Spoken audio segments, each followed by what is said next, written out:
Bonjour tout le monde, j'espère que vous allez bien. On se retrouve pour notre deuxième brief de la semaine en ce mardi 21 janvier. Et comme d'habitude, je tenais à vous inviter à nous rejoindre sur Discord. Donc pour les nouveaux de la chaîne, vous pourrez y retrouver un lexique qui vous explique à peu près tous les termes que j'utilise dans les daily briefs.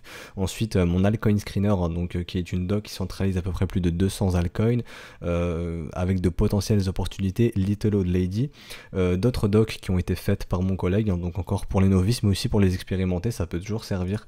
Des vidéos sur le mindset, les setups qu'on utilise, donc Shark Setup, Smiling Setup, R2D2, les règles de 80%, etc., etc. D'autres liens divers donc qui peuvent vous aider, des e-books sur les marchés financiers, donc sur Ishimoku, etc., etc. Donc voilà, n'hésitez pas à nous rejoindre et aussi à communiquer avec la communauté. Voilà, la communauté parle assez souvent. Il y a pas mal de membres, on échange pas mal, des membres postent leurs analyses, etc. Donc voilà, donc ça peut être sympa de nous rejoindre, le lien est en description ou dans les commentaires, en commentaire épinglé. Donc aujourd'hui on va parler comme d'hab du Bitcoin en daily, on va faire un petit peu de pédagogie. Donc on va parler du premier arrêt, de nos zones de rechargement, du marché en tendance, du marché en range, comment trader le marché en range, comment trader le marché en tendance, comment reconnaître un mouvement qui est contrôlé par les bulls, par les bears, etc. Donc c'est des bases qui sont vraiment essentielles je trouve pour analyser un marché, dont je me sers dans tous les briefs au final.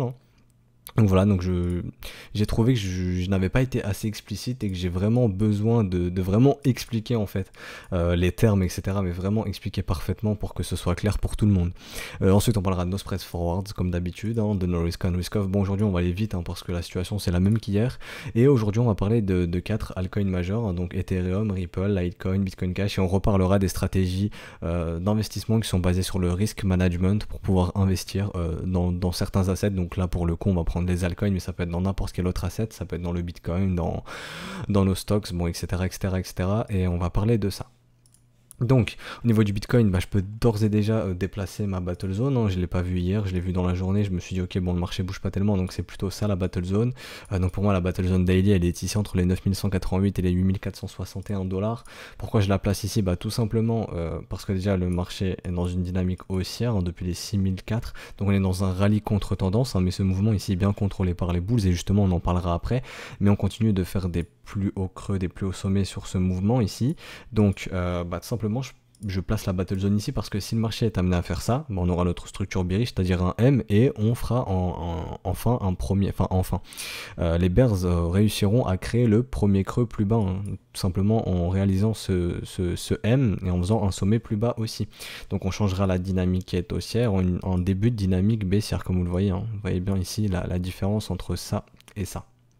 Donc voilà, donc c'est ce qui m'indiquera que le mouvement devient contrôlé par les bears. Donc maintenant, donc c'est pour ça que je place ma battle zone, et à contrario, si les bulls arrivent à break, tout simplement, on continuera la dynamique, donc creux et sommet ascendant, donc hop, nouveau creux ascendant avec un nouveau sommet ascendant.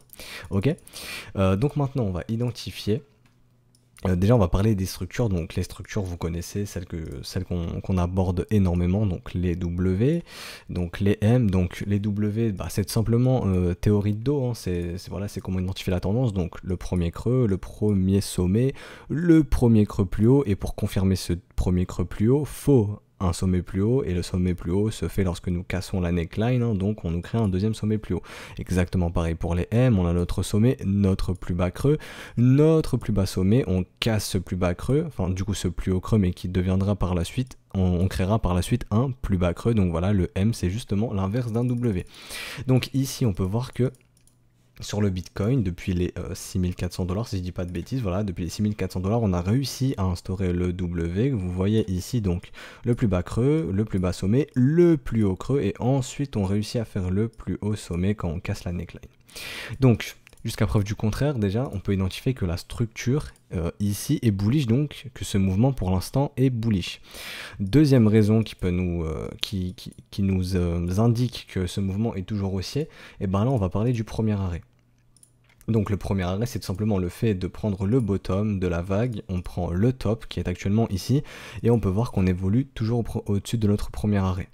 Donc déjà premièrement ce qu'on pourrait attendre, c'est une structure pour nous montrer, comme on l'a vu, que les Bears reprennent un petit peu le contrôle du marché, et ce sera confirmé lorsque les Bears réussiront à casser ce premier arrêt. Si on fait notre structure en M ici, mais que le premier arrêt n'est toujours pas résolu de façon baissière, donc que le premier arrêt n'est toujours pas cassé, on estime que le marché est toujours en trading market, donc c'est-à-dire que en trending market, donc en un mouvement tendanciel qui est toujours contrôlé par les bulls, puisque nous ne cassons toujours pas notre premier arrêt.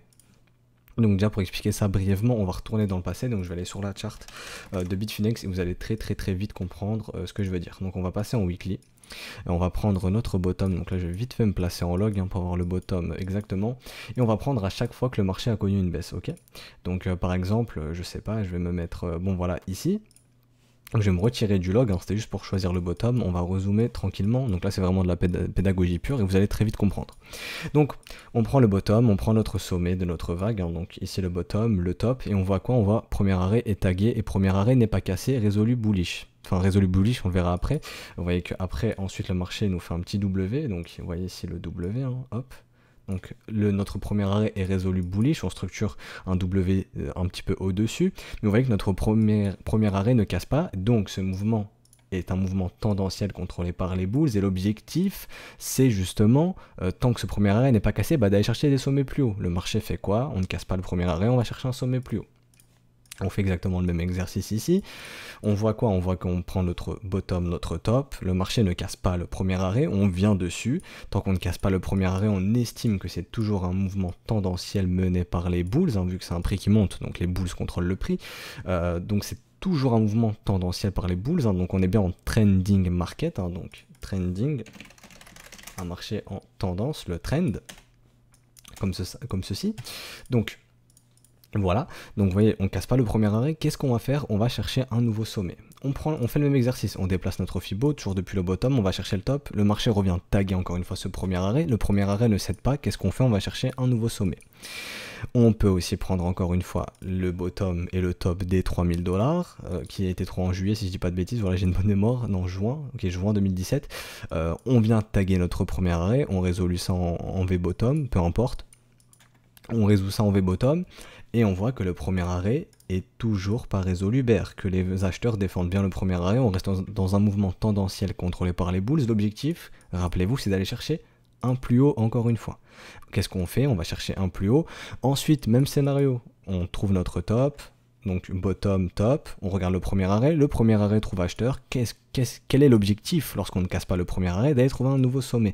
Le marché fait quoi? Va nous chercher un nouveau sommet, on prend le même exercice là, donc là on vient de pas taguer le premier arrêt, mais on évolue toujours bien au-dessus de notre premier arrêt, donc aucune raison de penser que ce marché est contrôlé par les bears, on est toujours dans un trending market. Ensuite, on prend l'autre top, donc là la phase euphorique jusque les 20 000. On voit quoi? On voit la première phase de correction. On voit que le premier arrêt est défendu, il ne cède pas. On fait des petites mèches dessous, mais le premier arrêt ne cède pas. Ensuite, on a notre rebond. Donc là, ici, bon, c'est une analyse a posteriori, donc on sait que c'est un dead cat bounce. Donc un dead cat bounce, c'est-à-dire qu'on revient chercher la zone de rechargement, donc entre les 0,118 et 0,786, et on vient structurer notre M. Donc ici, vous voyez quand le marché de souris, c'est qu'il est prêt à te voler ton argent. Donc le bon gros M weekly, je vais passer en line pour que vous puissiez voir, pour les plus novices, vous voyez ce gros M ici.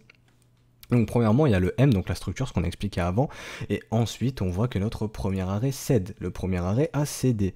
On a eu notre M qui a fait céder notre premier arrêt, donc là on passe en ranging market, et le but d'un marché en range tout simplement, c'est, rappelez-vous, si le premier arrêt cède, c'est d'aller chercher les 0,118, chose qui a été faite, on casse le premier arrêt, on va chercher les 0,118, donc dans notre zone de rechargement.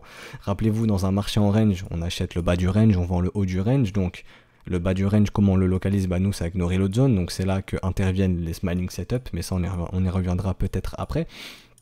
Donc vous voyez, notre premier arrêt cède, et donc là on passe dans un ranging market, donc ce mouvement n'est plus un mouvement tendanciel contrôlé par les bulls. Lorsque le premier arrêt a cédé, nous sommes passés dans un marché en range, donc on est venu chercher notre reload zone, même un peu plus bas. Donc au niveau du vraiment très long terme, vous pouvez estimer potentiellement que le Bitcoin est en range entre les 130 et les 20 000 $. Donc voilà, grosso modo, si on prend vraiment depuis 2014. Voilà, on peut faire exactement le même exercice ici, donc hop, je vais prendre le Fibo ici, Donc hop, je prends mon Fibo, je trace, vous voyez quoi? Le marché défend le premier arrêt. Le premier arrêt ne cède pas, on a une petite clôture qui se fait un petit peu dessous, vous voyez, c'est de suite avalé. Donc le premier arrêt ne cède pas. Qu'est-ce qu'on fait ensuite? On dessine notre M, donc hop, notre M, et ensuite le marché casse ce premier arrêt. Donc là, ce n'est plus un mouvement tendanciel qui est contrôlé par les bulls, mais on repasse dans un ranging market. Donc là, c'est exactement la même chose. Vous pouvez imaginer que Bitcoin est dans un range entre les 3100 et les 13008, et comment on trade un range? Rappelez-vous, bah non, on localise des achats dans la zone de rechargement et c'est là qu'interviennent les smiling setup. Vous voyez, donc là on trouve acheteur dans la zone de rechargement, donc on a un petit rebond. Mais tout ça pour vous dire que voilà la pertinence du premier arrêt, donc du first stop en anglais, hein, qui est un concept d'un trader du NYSE qui a expliqué ça à mon mentor et du coup qui me l'a retransmis. Mais voilà, donc je sors pas ça de ma poche, hein, ça vient d'un trader institutionnel.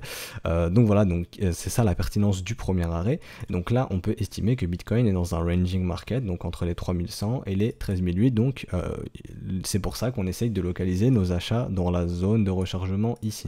Ok ? Donc voilà, on peut faire la même chose à la baisse, hein. Donc rappelez-vous ici, le marché n'avait pas réussi à casser le premier arrêt, donc on estime qu'on est toujours dans notre ranging market, mais là que c'est un mouvement qui est toujours contrôlé par les bears, hein, vu que notre premier arrêt n'est toujours pas résolu à la hausse. Voilà, donc notre premier arrêt est rejeté et l'objectif c'est d'aller chercher un plus bas creux. Donc rappelez-vous, chose qui avait été faite en allant chercher un plus bas creux. Quand on se trouvait ici, nous, on ne savait pas si ici c'était notre bottom, et ce qu'on demandait aux bulls, c'est tout simplement d'essayer de nous instaurer un plus haut creux et d'aller nous faire un plus haut sommet en ayant une résolution haussière du premier arrêt. Bon, les bears ont réussi à structurer un M, mais ensuite on connaît la fin de l'histoire, on a été faire un plus bas creux, et ben là c'est exactement la même chose, hein. Donc je peux tirer mon Fibo, on voit qu'on est proche du premier arrêt, on n'est pas venu le taguer pour l'instant, d'ailleurs on en reparlera un petit peu après, mais vous voyez qu'on n'est pas venu taguer notre premier arrêt, donc là, déjà, on peut potentiellement s'imaginer que si on vient taguer notre premier arrêt, on sera dans un premier arrêt ping-pong, dans un first stop ping-pong, d'ailleurs on va en venir, hein, donc je vais réutiliser le passé. Donc je vais replacer mon Fibo ici, hop, bottom top comme vous voyez. On peut voir que ici, donc sur Bitfinex c'est un petit peu dégueulasse, ça fait trop de mèches, j'aimerais avoir un prix un peu plus propre, mais bon en vrai c'est pas grave. Donc on peut voir qu'on oscille près de notre premier arrêt bearish, premier arrêt bullish. On peut voir qu'ici on avait un first stop ping pong, on a résolu ça avec un M et on peut voir qu'on repasse dans un ranging market. Donc imaginez ici qu'on avait une grosse battle zone, hein, comme on le disait dans les briefs. Donc hop, ici bear, ici bull. Donc vu qu'on a cassé notre premier arrêt, l'objectif c'est d'aller chercher de la zone de rechargement, et ici on attendait de voir si le marché était capable de nous faire ça, donc que les bulls arrivent à défendre ce bottom ici, et au final nous instaurer un bon gros W weekly, donc inverser cette dynamique, hein, on passait de creux, sommet, plus haut, sommet, donc inverser cette dynamique en cassant le premier arrêt, mais les bears ont réussi à les péter ce creux, donc ce précédent creux ici, aller faire un creux plus bas, donc les bears avaient gagné. Ok, donc c'est comme ça qu'on identifie si on est dans un marché, dans un mouvement qui est dans un mouvement tendanciel mené par les bulls ou les bears, ou si on est dans un marché en range. On peut voir qu'actuellement c'est exactement la même chose. C'est exactement la même chose. On peut imaginer que actuellement, si notre top a été trouvé ici sur les 9169 $, et on est dans une méga grosse battle zone, hein, donc entre le bottom ici et le top plus haut, donc au final, entre les 6477 $ et les 9169 sur Bitfinex, on repassera sur Bitstamp après sur mon autre chart.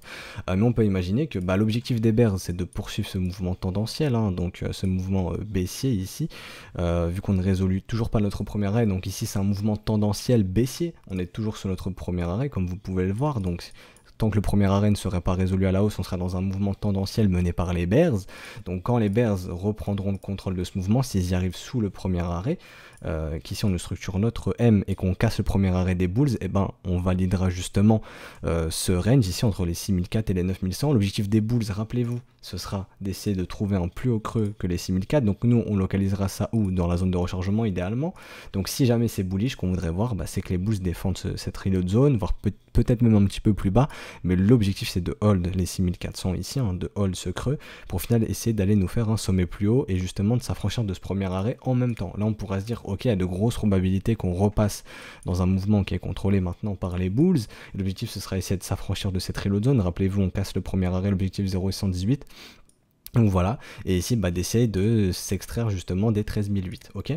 A contrario, si les bears arrivent à péter ce plus bas creux ici, enfin ce creux ici sur les 6004, ben on ira plus bas très certainement, enfin c'est même sûr, on ira plus bas, et ça nous indiquera toujours que ce mouvement est bien un mouvement tendanciel et contrôlé par les bears. Donc voilà, j'espère vraiment avoir été clair. Donc on va repasser au cours actuel sur Bitstamp et vous allez très vite comprendre, j'espère, pardon.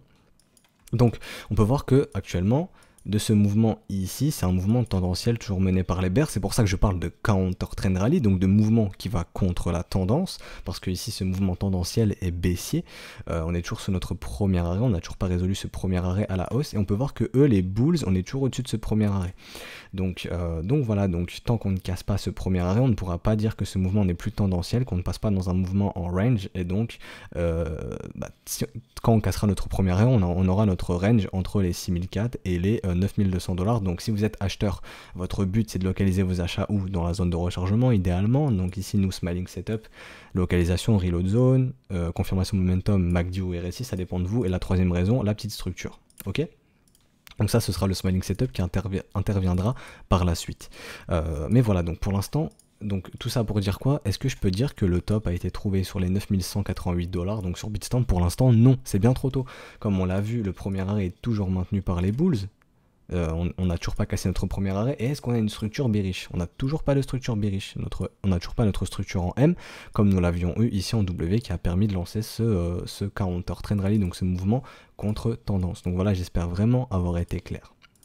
Donc voilà, donc maintenant nous on va aller jeter un petit coup d'œil en daily, on l'a déjà fait hier, mais on va aller voir un petit peu au niveau de l'OBV. L'OBV, rappelez-vous, on avait identifié cette toute petite divergence ici, hein, donc l'OBV n'a pas réussi à faire un plus haut alors que le cours va faire un plus haut, donc potentiellement le cash commence à se barrer, faut surveiller ça.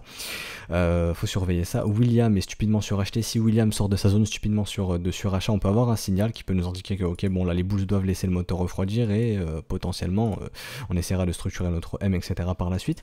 On a un début de divergence sur MACD, hein, donc rappelez-vous, ici MACD n'arrivait pas à faire de plus haut, le cours allait faire un plus haut, donc hop, petite divergence qui se met en place, et sur le RSI on a structuré un M qui nous indique que bon bah là les bulls doivent laisser le moteur refroidir, et justement par la suite pour inverser ce mouvement de plus haut creux et plus haut sommet sur le RSI, bah on aimerait voir ça, hein, de la part des bears, ok. Donc ça c'est le premier signal. C'est le premier signal des bears qui montre qu'en tout cas les bears se montrent. Donc voilà, les bears commencent à se montrer. Au niveau du volume, pardon, par contre, ça reste toujours dérisoire, on a toujours un petit volume. Je vais cacher l'OBV comme ceci. Donc voilà, donc ici il y a rien. Donc vous voyez le mouvement est haussier, les mouvements bulls sont haussiers aussi. On a des mouvements, il ne veut pas dessiner, bon il ne veut pas dessiner, c'est pas grave. Mais vous voyez ici les mouvements les volumes sont croissants, le mouvement est croissant. Donc en tout cas au niveau du volume, ça montre bien que les bulls sont présents. Mais au niveau du momentum, on commence à avoir des petits signaux qui nous indiquent que bon là les bulls doivent laisser le moteur refroidir, ok. Donc voilà, donc ça c'était pour la partie daily. Donc retenez actuellement Battle Zone entre les 8461 et 9188 $, que ce mouvement est toujours contrôlé par les bulls jusqu'à preuve du contraire. Donc potentiellement le top a été trouvé ici, mais c'est trop tôt pour le confirmer. C'est beaucoup trop tôt pour le confirmer. Donc c'est un mouvement qui est toujours mené ici tendanciel. Donc ici je parle juste de ce mouvement depuis le 18 décembre 2019. Hein. Je parle pas de tout ce mouvement ici, je parle bien de ce mouvement ici et toujours contrôlé par les bulls. Ok. Et on attendra de voir s'ils arrivent à s'affranchir du premier arrêt. Et ce qu'on attend des bears justement, c'est de défendre ce premier arrêt, de nous structurer le M et de casser le premier arrêt des bulls. Ok. Donc voilà, comme ceci. Donc voilà, donc de casser le premier arrêt des bulls et d'avoir la structure baissière, hein, donc d'avoir plus bas sommet, plus bas creux, plus bas sommet, plus bas creux. A contrario, ici on a plus haut creux, plus haut sommet. Vous voyez, comme j'expliquais au début. Donc voilà, donc là c'était vraiment la partie pédagogique, pardon, j'ai pris pas mal de temps, 18 minutes rien que là-dessus. Donc maintenant on va aller parler un peu de nos spreads. Bon bah c'est la même chose qu'hier, nos spreads baissent, qui nous indiquent que bon, les bulls doivent laisser aussi le moteur refroidir, hein, quand on a des spreads qui ne sont plus prêts à soutenir le mouvement, c'est pas trop bon. Donc voilà, donc ce qu'on surveillera, c'est si le Bitcoin ne commence pas à remonter, lui par exemple, à taguer notre premier arrêt et que nos spreads commencent à faire ça, bon bah on se dira, ça commence à sentir mauvais pour les bulls. Pareil sur l'Ethereum et pareil sur Litecoin. Au niveau de nos risk on risk off, c'est exactement pareil qu'hier, toujours pas de sommet de marché, donc de structure en M sur nos stocks, donc potentiellement c'est toujours bullish pour nos assets à risque. On peut voir qu'on a essayé de structurer des petits M ici sur le gold, donc potentiellement on pourrait voir ça qui nous indiquerait que ok là vraiment les bulls doivent laisser le moteur refroidir sur le gold et que les capitaux sont toujours plus amenés à aller dans nos assets à risque et potentiellement peuvent rentrer dans le BTC. Donc voilà, donc là on va aller sur le BTC en H4 justement, on va parler un peu du BTC en H4. On avait identifié cette battle zone hier, donc là c'est une battle zone H4, donc c'est une zone de combat entre acheteurs et vendeurs. Et on peut voir que justement, encore une fois, notre premier arrêt fait son taf, hein. Les bulls n'arrivent pas à casser le premier arrêt de ce mouvement ici. S'ils y arrivent, on ira très certainement chercher la zone de rechargement dans la zone de rechargement. Donc d'ailleurs je vais étendre un petit peu mon Fibo.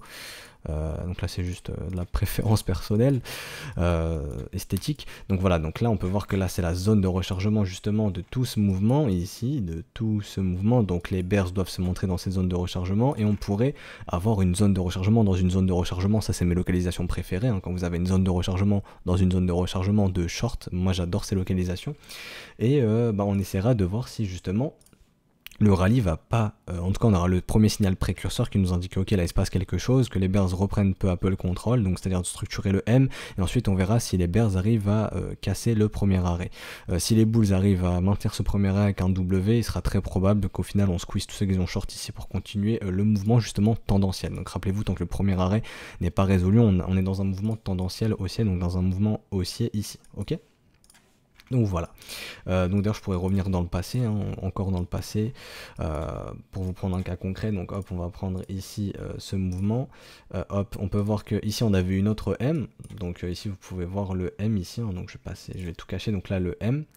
Et on peut voir comment on n'a pas cassé notre premier arrêt. Les bulls à contrario ont réussi à structurer un bon petit W. Je vais passer en line pour que vous puissiez voir, hein. Donc le W, donc en clôture de candle c'est pas propre, mais avec les mèches c'est bien W. Le second creux est bien plus haut, donc je vais le dessiner pour que vous puissiez voir ici, hop, le W. Donc voilà, donc on a le M, mais on ne casse pas le premier arrêt, donc c'est un mouvement qui est toujours tendanciel, hein, donc c'est un mouvement toujours tendanciel. D'ailleurs je pourrais même placer le Fibo ici, donc là c'était vraiment pour reprendre le mouvement parfait, mais on peut placer le Fibo, donc voilà on est toujours loin de notre premier arrêt, mais je vais replacer ici pour que ce soit plus correct, voilà, pour que vous puissiez mieux comprendre, hein. Donc on prend cette vague ici, donc le premier arrêt n'est pas cassé, à contrario les bulls arrivent à structurer ce premier arrêt avec un W, et on voit qu'on squeeze tous les bears et qu'après on part dans un gros mouvement parabolique. Donc voilà, c'est pour ça que c'est très important de comprendre le fonctionnement du premier arrêt, des zones de rechargement, du trending market, du ranging market, donc du marché en range, en tendance, et des structures, ok? Donc voilà, donc ce qu'on pourrait voir c'est le retour comme j'ai dit en reload zone. Donc d'ailleurs on va faire un petit peu d'order flow, donc là je vous ai pris notre battle zone actuelle, hein, donc cette battle zone ici que vous voyez, donc cette battle zone ici, donc entre notre premier arrêt est ici entre les 8461 et les 8754 $. Et là j'ai pris les plus grosses positions, donc ça c'est un outil qui me permet de savoir ça. Donc on a au niveau des plus grosses positions, dans ce range ici, dans cette box rouge, vous avez 199,8 millions de short et 171,5 millions de long. Sachant aussi qu'ici on a une position ouverte de 43 millions de dollars environ, donc 42,99 millions de shorts, ce qui fait que en tout, ici on a pour quasiment potentiellement 250 millions de dollars de liquidité, de liquidation. Donc une zone que les market makers peuvent venir chercher, et on peut voir qu'au-dessus de notre top, il n'y a pas énormément, on a très peu. Donc potentiellement, est-ce que les market makers vont essayer de revenir dans la zone de rechargement ici, justement en allant chercher toute cette liquidité? Donc ici il y a énormément de liquidité, il y a quasiment 250 millions à venir chercher, potentiellement, on ne sait pas si les personnes ont clôturé leur position, s'ils ont déjà été liquidés, etc. Donc potentiellement il y a 250 millions ici qui attendent dans la zone de rechargement de short, et ce qu'on veut voir c'est que le sentiment flip énormément bullish, c'est-à-dire que là les gens se disent ok on va faire un nouveau plus haut, go plus haut, go plus haut, alors qu'en fait on est dans le début de notre M, et ensuite on verra comment est résolu notre premier arrêt, ok? Donc voilà, donc ça c'est un scénario qu'on pourrait mettre en place. A contrario, potentiellement on pourrait continuer d'aller plus bas, donc c'est-à-dire potentiellement AB égale CD, hein, donc tout simplement hop, AB égale CD, et devenir au final quasiment même un petit peu plus bas que notre premier arrêt. Donc voilà, essayer de venir taguer notre premier arrêt, et ensuite on verra si on peut continuer à la hausse, donc si la résolution baissière est choisie par les market makers, donc par le marché, hein, au final, de voir si on peut continuer à la hausse, ou si au final, on fera notre M comme ceci, hein, et au final on cassera notre premier arrêt en ayant structuré notre M, et donc on ira très certainement chercher la zone de rechargement. Et là on attendra justement de voir si les bulles se montrent et arrivent à défendre cette zone de rechargement, et s'ils n'y arrivent pas, les bears iront très certainement péter ce plus bas sur les 6400 $. Mais voilà, donc là je me projette énormément, mais c'est vraiment pour vous faire l'analyse de marché, hein. Donc voilà, donc là pour l'instant Battle Zone entre 8754 et 8461, on peut voir que la majorité reste à l'achat, mais les plus grosses positions sont en short, donc ce qui fait qu'il y a énormément de liquidité ici, donc pourquoi pas aller liquider les bears, donc aller liquider les bears ici, les gens continuent de long, donc au final on liquide les bears ici, les gens sont boule et hop après on recte les bulls, ok, donc ça pourrait être un scénario possible, donc à ne pas écarter. Et maintenant on va parler un petit peu de psychologie, et d'ailleurs j'ai fait un sondage hier, donc je vais l'afficher de suite. Donc la question était comment évoluera le prix du Bitcoin dans les prochains jours, et grosso modo c'est pump et dump. Maintenant, comme je vous disais, mon cerveau est un petit peu retourné, donc hop, je vais retirer le sondage. Donc 41% de pump, 41% de dump, et les autres ne se prononcent pas. Donc sur combien de votants? Je n'ai pas dit 423 votants, donc c'est un petit échantillon. D'ailleurs, je vous invite vraiment à aller consulter la partie communauté, hein, la partie communauté dans lesquelles je mets le plus souvent des sondages. Donc voilà, donc n'hésitez pas à répondre aux sondages, que votre réponse soit basée sur l'analyse technique, sur votre sentiment, sur vos achats, vos ventes, etc. On s'en fiche. C'est juste d'essayer de remplir l'échantillon, d'avoir vraiment le sentiment du marché. Ok, et d'ailleurs je vous dis que mon cerveau est un petit peu retourné parce que le sentiment m'a l'air un peu plus bear que bull au final, même d'après les résultats, même si c'est 50-50, le sentiment que je ressens personnellement, c'est que les gens ont l'air plus bears, mais pas bears dans le sens où ils veulent shorter Bitcoin, ils veulent vendre leur Bitcoin, dans le sens où justement ils veulent voir le Bitcoin tomber. Donc c'est pour moi, parce qu'en fait mon cerveau est retourné, comme je vous disais, pour moi, clairement les gens ici, la majorité étaient à l'achat, hein, donc l'open interest montait, on avait un funding très positif, hein, donc là les gens étaient vraiment dans un mood qui commençait à FOMO. La majorité était à l'achat, et d'ailleurs les market makers ont puni tous ces acheteurs, on a eu plus de 100 millions de liquidations, ça arrive pas tous les jours sur BitMEX, donc voilà, donc les acheteurs se sont fait rect, hein, donc ils ont fait gagner énormément d'argent aux acheteurs, mais bon, ils les ont récupérés très rapidement, l'argent qu'ils ont donné, mais voilà, donc c'est pour ça que je vous dis que mon cerveau est retourné, j'ai l'impression que le sentiment est un peu plus bearish que bullish, mais de ce que fait le marché réellement, le marché a l'air de plus se leverager à la hausse. Donc au final, ce que je conclus, c'est que le sentiment est bearish entre guillemets, parce que justement les gens veulent voir le prix du Bitcoin baisser. Et ce que je me dis que si on structure notre M, qu'on casse notre premier arrêt et qu'ensuite le marché baisse, si les gens sont dans une optique de buy the dip, buy the dip, buy the dip, buy the dip, je me dis ce qui est le plus probable pour les market makers au final, c'est de prendre tout le monde, de prendre tous les acheteurs ici et d'aller les rect en poussant le prix plus bas, hein, et au final d'aller nous faire un creux plus bas. Pourquoi je pense ça ? C'est tout simple, on va retourner dans le passé, je crois que j'en ai déjà parlé hier, mais on va retourner dans le passé, donc je vais vous reprendre ici tout simplement, donc voilà. Donc ici c'était le méga gros pump, hein, qu'on avait connu ici, donc voilà, ici ce méga gros pump qui était revenu dans la zone de rechargement de short, et on peut voir que ici les gens étaient bulls, hein, le funding était très positif, hein, donc là les gens vraiment étaient en train de FOMO entre guillemets, donc en tout cas la majorité était vraiment à l'achat, l'open interest montait, l'open value ici aussi ici, hein, donc l'open value montait, donc il y avait de plus en plus de positions qui se mettaient en longue, et pareil, le prix du BTC baissait, on avait toujours un funding positif, et l'open interest continue de monter, donc là les gens essayaient de buy the dip, donc les market makers, qu'est-ce qu'ils ont fait?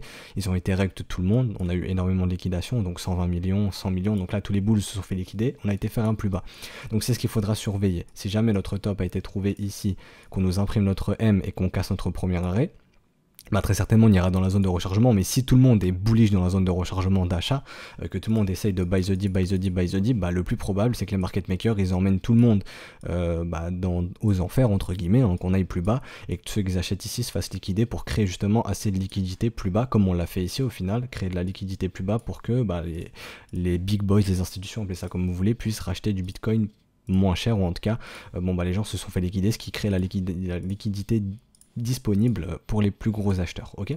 Donc ça pourrait être un scénario possible.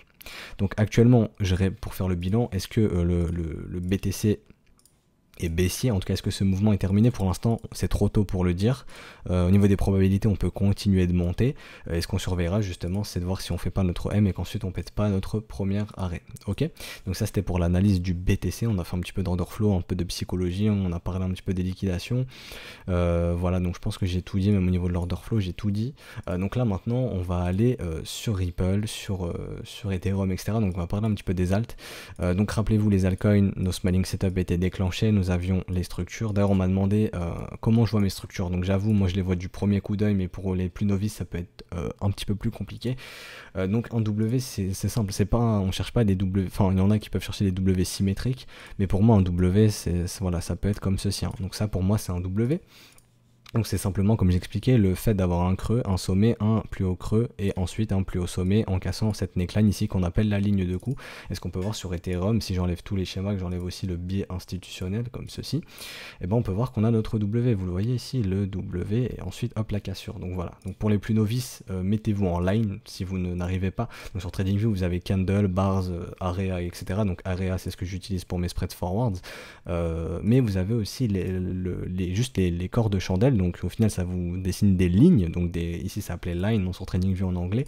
Donc ici j'espère que vous voyez le W comme ceci. Ok, donc un W dans un W, donc structure qui est très bullish. Ok. Donc actuellement, on va justement utiliser ce qu'on a parlé avant, premier arrêt, marché en tendance, marché en range, etc. Donc ce mouvement, ici on parle bien du mouvement depuis le 17 décembre 2019, donc depuis les 117 $, ce mouvement est haussier suite à cette structure haussière, suite à la cassure ici de ce mouvement du premier arrêt. Donc objectif venir chercher la zone de rechargement, chose qu'on a fait.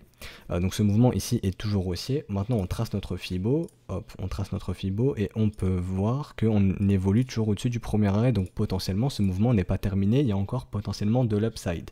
Si à contrario on voit comme sur le Bitcoin, c'est-à-dire que ici on arrive à structurer un M top et qu'ensuite on brise notre premier arrêt, on ira très certainement, quasiment très probablement chercher les 0,68, donc la zone de rechargement, et là on verra si les bears arrivent à aller nous faire un plus bas, donc sous les 117 $, ou si les bulls arrivent à maintenir ce creux, donc ce bottom sur les 117, et au final nous faire quelque chose comme ceci, donc un beau gros W weekly au final qui pourrait essayer de reprendre une tendance haussière. Ensuite il faudra s'affranchir du premier arrêt, de la zone de rechargement, de short, etc. etc. D'ailleurs parlons de ce premier arrêt. Donc ici rappelez-vous, on va passer en weekly. On avait ici imprimé un M top que vous allez voir, donc le M, donc déjà ça c'était le premier signal qui nous indiquait que ok les bears reprenaient peu à peu le contrôle, et ensuite on a eu la cassure du premier arrêt, cassure franche, on casse le premier arrêt, l'objectif c'est de venir chercher 0,118 donc dans la zone de rechargement. On est bien venu chercher cette zone de rechargement ici 0,118, 0,786, donc imaginez que l'Ethereum est dans un range market maintenant, donc dans une battle zone entre les 85 $ et les 370 $. On perd sous les 85, les bears ont gagné, c'est un marché très bears, on ira plus bas, c'est un marché très baissier, on ira plus bas. Si les bulls à contrario percent les 363 $, et ben là on pourra dire que les bulls ont gagné, et l'objectif des bulls ce sera maintenant d'aller s'affranchir, d'aller se frotter justement au premier arrêt du mouvement entier, donc aux alentours des 600 $. Et si ce premier arrêt est résolu bullish, qu'on casse les 600 $ à la hausse, ben le deuxième objectif ce sera les 0,118, donc les 900 $ et la zone de rechargement de short. Si on s'affranchit de la zone de rechargement de short, ben le prochain objectif ce sera l'ATH, et si on pète l'ATH, bon bah là les acteurs de ce marché découvriront de nouveaux prix, donc on ira chercher de nouveaux prix sur l'Ethereum. Mais vous voyez en tout cas on en est très loin, on en est très loin. Donc au final ça nous fera un bon gros W monthly, on essaiera de voir comment s'affranchit le premier arrêt, zone de rechargement de short, etc. etc. Donc maintenant je vais vraiment m'adresser pour les investisseurs, pour ceux qui souhaitent investir dans Ethereum, si vous trouvez que le projet est bon, si vous trouvez que Ethereum a de l'avenir, etc. Surtout avec la mise à jour d'Ethereum qui arrive, etc. Bon, je vais pas rentrer dans les détails, je vous invite à aller vous renseigner. Moi c'est vraiment sur la technique, hein. Il y a d'autres chaînes YouTube qui font vraiment du fondamental et qui vous expliqueront ça bien mieux que moi. Donc maintenant on peut voir qu'on peut possiblement attendre la structure en W monthly. Maintenant pour les investisseurs, si votre truc c'est pas la technique, vous souhaitez juste acheter de l'Ethereum, ce qui s'offre à vous, c'est la stratégie d'investissement qui est basée sur du risk management, sur le risque reward. Donc je m'explique, si vous trouvez que acheter de l'Ethereum à 167 $ aujourd'hui, 21 janvier 2020, c'est intéressant, sachez qu'un investissement, on est toujours prêt, donc en tout cas ça à prendre en compte dans le risque, hein, que ça puisse aller à zéro, ok. Donc vous vous dites, ok, moi Ethereum, je pense que 167 $ c'est pas cher, je suis prêt à acheter de l'Ether à 167, et je pense que Ethereum peut aller chercher 3000 $ à horizon de 5-10 ans, etc. J'en sais rien, mais en tout cas je ne vends pas mes Ethers avant 3000 $. Ça vous fait un risque reward de 17. Donc vous êtes prêt à risquer 1 pour gagner 17. Donc est-ce que vous trouvez ça intéressant? Si vous trouvez ça intéressant, ce serait bien pour vous de penser à faire des stratégies qui sont basées sur le risk management, donc sur le risque reward. Ok? Donc voilà. A contrario, si vous vous dites, ok, moi je pense que Ethereum, 167 c'est trop cher, je pense qu'il peut aller chercher 53 $, vous êtes prêt à ce que ça puisse aller à 0, donc hop, comme ceci, le stop, il n'y a pas de stop, hein, ça va à 0, ça meurt ou c'est tout, comme ceci, donc là je vais essayer vraiment de placer à 0 pour qu'on ait le calcul le plus juste possible, donc voilà 0,29 c'est bon, et vous dites moi je pense pas qu'il puisse revenir chercher les 1400 $, ça me paraît beaucoup trop, déjà juste un petit retour sur premier arrêt, ça me paraît suffisant. Si Ethereum revient chercher 600 $ à horizon de quelques années, je serais prêt à vendre mes Ethers, donc ça me fait un risk reward de 10 par exemple. Donc si c'est un risk reward qui est intéressant pour vous, ça peut être intéressant de penser à cette stratégie. Alors, est-ce que Ethereum va aller chercher 53 $? J'en sais strictement rien. Est-ce que Ethereum va aller chercher 600 $? J'en sais strictement rien. Est-ce qu'il va aller chercher 200, 2000, 3000, 4000, 5000? J'en sais strictement rien. Donc ça, c'est des questions que vous devez vous poser. Et lorsque vous faites vos investissements, c'est des questions que vous vous posez. Si vous dites que moi je pense qu'Ethereum peut revenir chercher son big fat round number des 1000 $, je revends pas tant qu'on vient pas chercher 1000 $, ça vous fait un risk reward de 17. Si vous pensez qu'on va aller chercher un nouvel ATH, par exemple 1800 $, ça vous fait un risk reward de 33. Donc vous êtes prêt à risquer 1 pour 17, pour 33, etc., etc. Donc si ce sont des risk rewards qui sont intéressants pour vous, bah c'est une stratégie d'investissement qui est basée sur le risk management qui peut être très intéressante pour vous, ok? Donc voilà, donc nous maintenant on revient sur la technique, hein, sur Ethereum, donc ça c'est applicable sur le Ripple, sur le Litecoin et sur Bitcoin Cash. Je vais pas refaire les exemples, hein, mais vous faites ce que j'ai fait sur Ethereum et vous faites la même chose sur le Ripple, sur le Litecoin ou sur Bitcoin Cash, ok? Donc maintenant on va rentrer dans la technique. Donc on est dans notre zone de rechargement de short, donc ça ferait du sens de trouver notre top ici, hein, ça ferait du sens de trouver notre top et d'essayer pour les bears justement de repartir plus bas. Ça ferait aussi du sens pour les bulls de continuer d'essayer de pousser ce marché à venir chercher son premier arrêt aux alentours des 210 $. Donc pour l'instant, est-ce qu'on peut dire que ce mouvement est terminé? Non, donc il y a encore de l'upside, ok? Il y a encore de l'upside. Est-ce que c'est le moment d'acheter? Si vous êtes des scalpers ou des day traders, bah à mon sens non, là j'ai pas de stratégie qui me permet d'acheter, à part des setups de continuation, mais lancer des setups de continuation de tendance, donc de mouvement tendanciel dans des zones de rechargement de short, c'est contre mon plan. Donc bah moi j'ai plus de business à faire sur Ethereum, hein, donc j'ai toujours mon smiling setup qui est actif. Donc pourquoi le smiling setup? Tout simplement parce qu'on avait la localisation, on était sous la zone de rechargement, moi ça me va. On avait la divergence MACD, donc la confirmation momentum, et ensuite on a eu la structure, donc mes trois raisons, localisation, confirmation momentum et structure, hein, donc mes trois raisons pour agir, donc hop, smiling setup. Maintenant pour Ripple c'est exactement la même chose. On peut voir que lui par contre il a du mal à s'affranchir de son premier arrêt, on est en train de batailler, donc si on s'affranchit du premier arrêt avec une vraie, enfin là on s'est même potentiellement affranchi du premier arrêt je dirais, donc potentiellement on va aller chercher notre zone de rechargement de short, donc le smiling setup est potentiellement déclenché. Personnellement je ne l'ai pas déclenché puisque ma divergence est arrivée au même moment, si je dis pas de bêtises, si je me rappelle, si j'ai bonne mémoire, voilà, est arrivée au même moment que la structure. Donc moi je cherche d'abord ma divergence, donc ma confirmation momentum et ma structure ensuite, chose que je n'ai pas eu. Donc pour moi il n'y a pas de smiling setup ici, mais en tout cas ce mouvement ici est bien contrôlé par les bulls, hein, jusqu'à preuve du contraire. Est-ce qu'on continue de faire des sommets et des creux ascendants? Oui. Donc est-ce qu'on a une autre W? Oui, on a une autre W. On continue de faire des structures et sommets ascendants. Notre premier arrêt est toujours défendu par les bulls, hein. Là vous voyez c'est chirurgical, les bulls défendent le premier arrêt. Donc l'objectif des bulls c'est d'essayer d'aller chercher un sommet plus haut et potentiellement d'aller chercher la zone de rechargement de short. Pour les investisseurs long terme, nous on cherche les W weekly. Donc vous connaissez, nous c'est les W weekly qu'on cherche. Est-ce qu'on a un W weekly ici pour Ripple? Pour l'instant, nous, on continue de faire des M dans des M, donc jusqu'à preuve du contraire, ce mouvement est toujours baissier sur Ripple, donc on peut s'attendre à potentiellement aller voir des prix plus bas sur Ripple par la suite. Est-ce qu'on va aller plus bas que 16 centimes, 17 centimes de dollars? J'en sais strictement rien, mais en tout cas, quand on analyse le cours, nous, on aimerait bien voir justement pour pouvoir encadrer de l'investissement, voir un bon petit W weekly. Donc, est-ce qu'on est dans ce processus, hein, donc suite à ces W daily qui se sont posés, d'essayer de nous poser par la suite un bon W weekly? Bah peut-être, et au final d'essayer de trouver notre bottom sur les 17 centimes potentiellement. Litecoin c'est exactement pareil, donc vous voyez ici les alt et le Bitcoin retracent exactement de la même manière, hein, donc c'est à dire que Bitcoin dans sa zone de rechargement, ou en tout cas est venu chercher sa zone de rechargement de short, les altcoins font pareil, Litecoin est dedans, Ripple est presque dedans, Ripple est dedans, donc comme on en parle tant que notre Bitcoin dominance, donc voilà, donc pourquoi pas en parler, parler de la Bitcoin dominance, donc tant qu'on sera dans notre battle zone du côté de notre Bitcoin dominance, hein, donc si TradingView veut bien l'afficher, donc voilà, tant qu'on sera dans notre battle zone, donc ici, donc potentiellement tant qu'on n'aura pas en tout cas instauré de M-top, potentiellement on est en train de le faire, là il faudra surveiller, tant qu'on n'instaure pas de M-top sur la Bitcoin dominance, on ne pourra pas dire que les capitaux rentrent plus dans les alts, donc c'est normal de voir des altcoins faire les mêmes retracements que le Bitcoin.